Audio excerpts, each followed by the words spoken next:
In right angle triangle ABC, the angle B is 90 degrees. I mean right angle at B.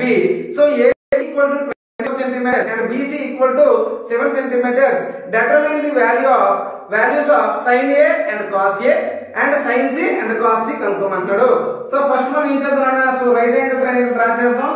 Right angle at B, that means A and C, right? So AB equal to 24 and BC equal to 7.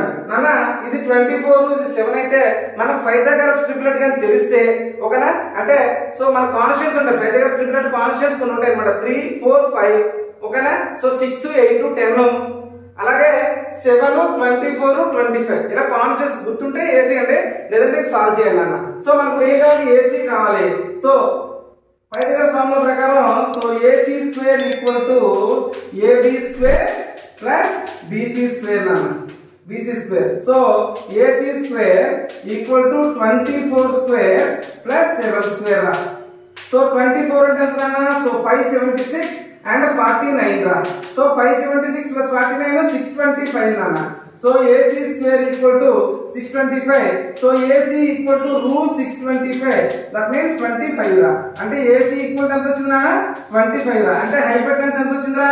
So 25 రా. అంటే ఏం కనుక్కోమన్నాడు? sin A కనుక్కోమన్నాడు. sin A అంటే angle ఇక్కడ కదా నాన్న. sin అంటే ఏంటి? Opposite side by hypotenuse రా. అంటే 7/25 రా. And cos A కనుక్కోమన్నాడు. cos అంటే ఇక్కడ కదా, cos A అంటే ఇక్కడ కదా నాన్న. HCM సైడ్ బై హైపోటెన్యూస్ రా. అంటే 24/25 నాన్న. అలాగే so sin C equal to sin C అన్నాడు. sin C అంటే ఆపోజిట్ సైడ్ 24/25 నాన్న. 24/25 రా. అండ్ cos C అని అడిగాడు. cos C అంటే cos C HCM సైడ్ 7 7/25 నాన్న. ఓకేనా?